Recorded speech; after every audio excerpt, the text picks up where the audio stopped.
back to Thank Texas and to Dallas-Fort Worth, and especially to talk about your film, which we've been talking about a little bit here. Hero and the Terror, you being the hero, and O'Halloran, I guess, being the terror, Yes, right? Yeah. Even though the title suggests lots of action, and there is a lot of action in it, it's also a chance to see you in a romantic sort of role. Now, what was the idea behind your doing that? Well, when Ray Wagner, the producer of Hero and the Terror, who had also produced Code of Silence, brought the screenplay Hero and the Terror to me. By the way, it was the same writer that wrote Code of Silence that wrote Hero and the Terror, by the way. And I read it, and I really liked the screenplay. But I thought, you know, it's kind of a departure from most of the films that I've done, closer to Code of Silence. But I thought, if I'm going to broaden my character, this would be the screenplay to do it. So I actually took the screenplay around to my brother, who's the director, and my manager to get their opinion. And they suggested that I do the film. So I did do it because what Hero has over many of my other films is it has more depth. It's much more multi-dimensional than most of my films. Most of my films is Chuck Norris, the man in the arena, the fighting machine, which we have in Hero and the Terror, but it also has the other side of my character, the sensitive, vulnerable side, a man who has a relationship with a woman, who, a quick synopsis of the movie is, you know, he's a cop who encounters a killer that almost beats him to death. And from that encounter, being a police officer, he starts doubting himself and his abilities as a police officer, to the point of having nightmares of that encounter and having to seek therapy. And his therapist is a woman, and they become romantically involved. And she starts bearing his child. But she won't marry him because he has too many psychological problems dealing with this terror, this psychotic killer.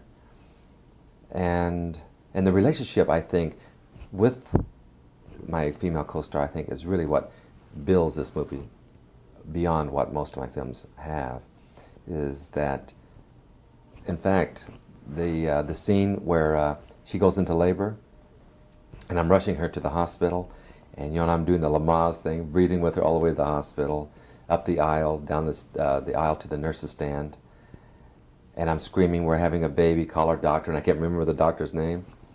Well, the scene just calls for me to be yelling for the doctor and breathing. Well, I'm doing this scene over and over again, and by take 9 or 10, I'm getting bored with this scene. So I thought, well, let's do something funny. I'm going to do a joke. So I do the fainting scene. I pretend like I faint. Well, everyone burst out laughing. And so when the film was being edited by the director, he calls me up and says, "Chuck, we're going to leave the fainting scene in the movie." And immediately I said, "Oh, no, I don't think so." I said, "I don't think that's a good idea. I don't think it's going to look good for Chuck Norris to faint on the screen." And he said, "Believe me, it looks good." And he says, "Please come in and look at it." So I go in and I look at the scene, and I reflect back to when my wife had her first child. And I'm in the hospital, and she's in labor, and she's in pain, and I'm there trying to console her. And the helplessness I felt of not knowing what to do to help her. And here I am, a karate fighter, you know. And as I'm looking down on her, trying to console her, I felt the blood draining from my face, and I felt myself getting lightheaded. And I had to go to the bathroom and put water on my face.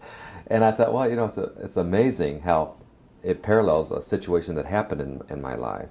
So we did leave it in there, and it's one of the more talked about scenes. And I think any woman that has had a child is going to relate to what she is going through. And I like that in the film.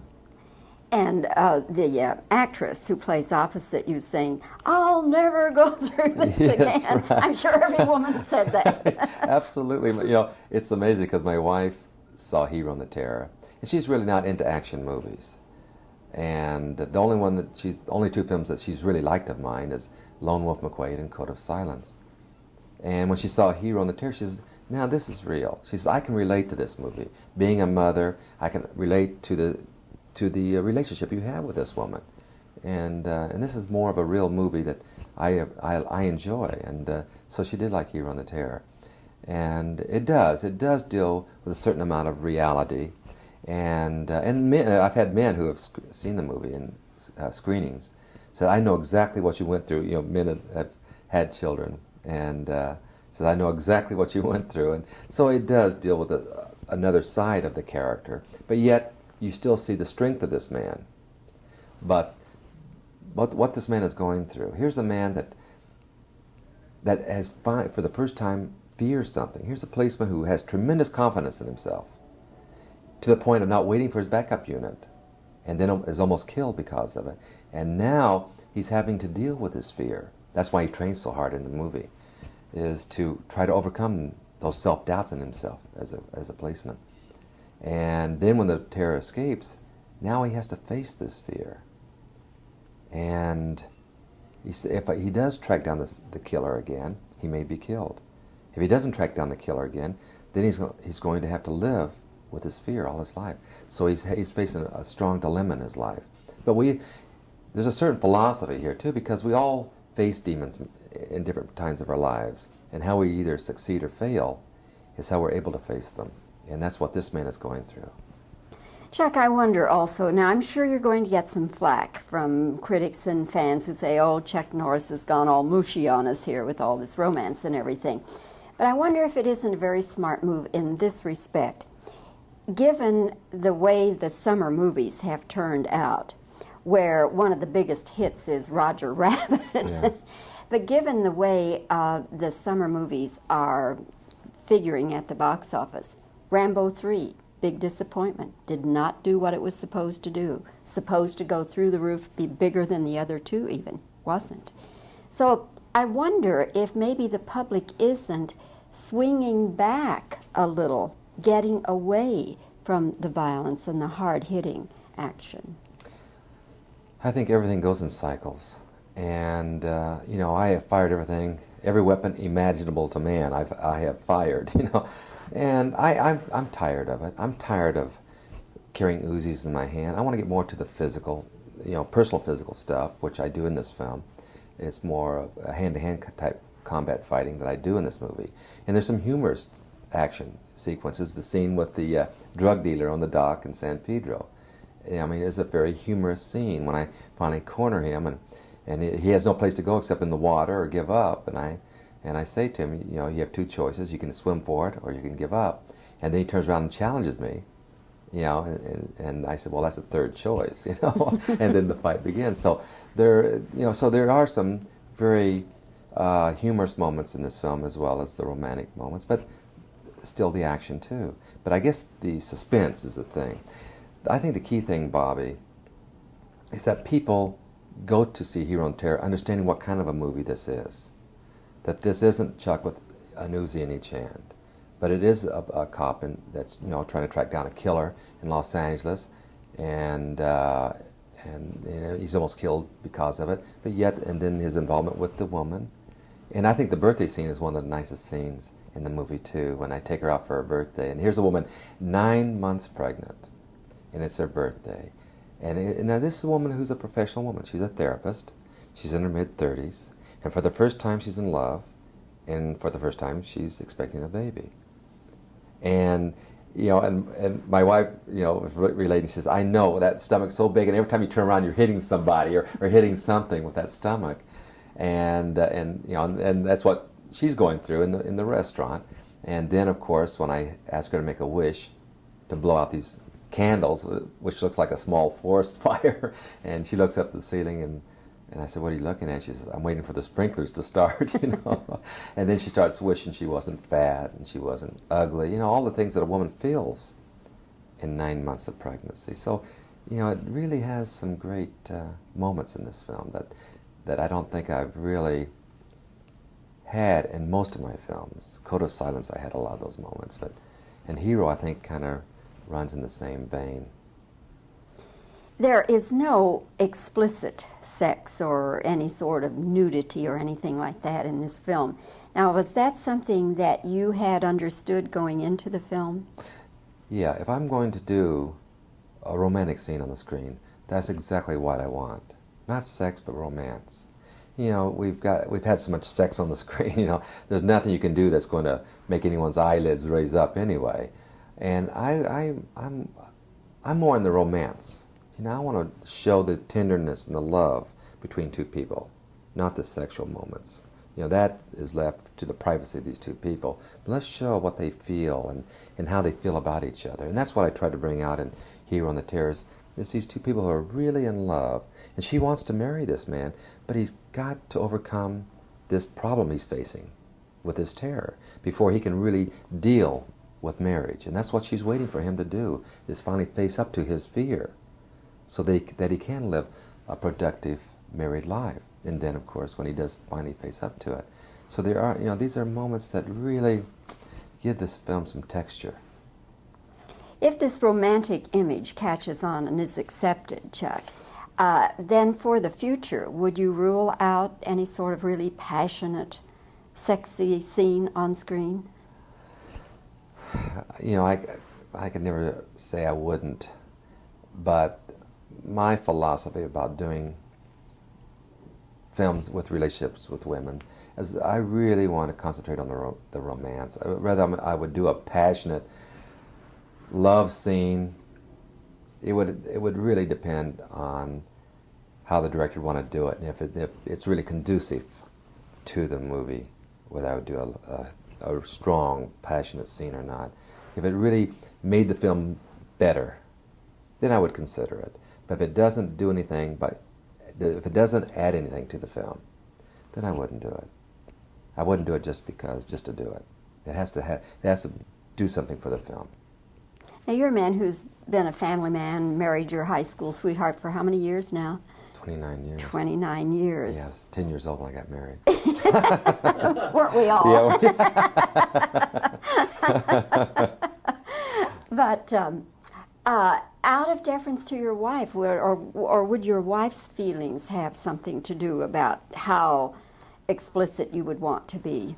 No, you know, this is my profession, and and so I have to think of it as an actor, of what would be best for the film, and so if there's something that would make this film better, like a passionate love scene, I would do it. But it has, again, like I said, it has to make the film a bigger film, a better film. I couldn't help but just be reminded when there is the scene where the two of you go into the bedroom and you close the door. Yeah. And then she says, "Oh, you haven't forgotten."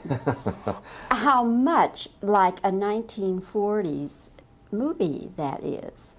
Well, I think it's better to leave it to the imagination of the audience. When they see it, then there's no imagination left. So I think it's better to let the people think and imagine what is going on in there, and it's actually much better, than actually see it displayed on the screen. And the audience isn't sitting there feeling like they're looking through a keyhole. Exactly. Yeah.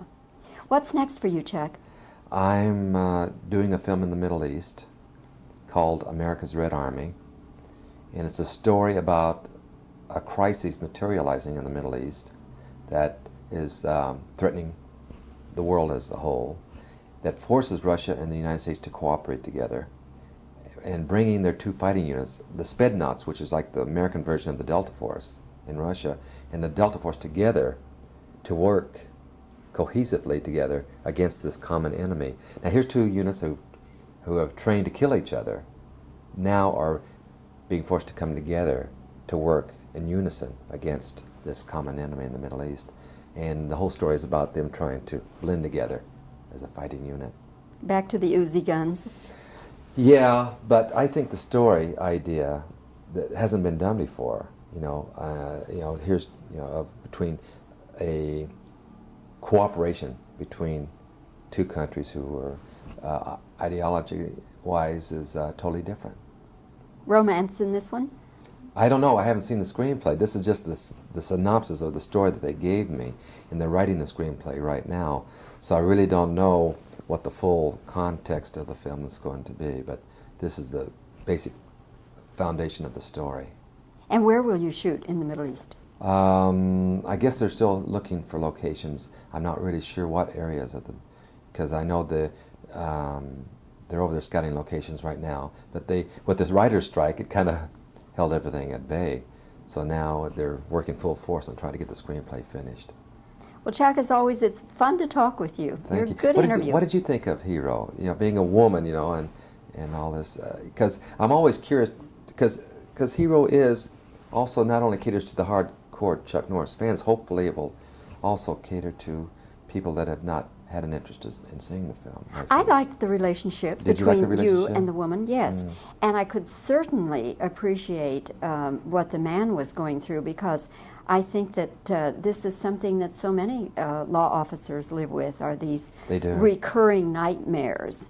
And the O'Halloran character. Isn't he something? Ooh. Yeah, Jack O'Halloran, who plays the terror in this film, he's about 6'7", about 280. And he's extremely strong. He's an ex-football player, pro football player, and an ex-boxer. And he's extremely strong. And it was very fortunate that I was in good physical shape for this film, because some of the action we do was very, very physical. And I had a hard time staying up with this big guy.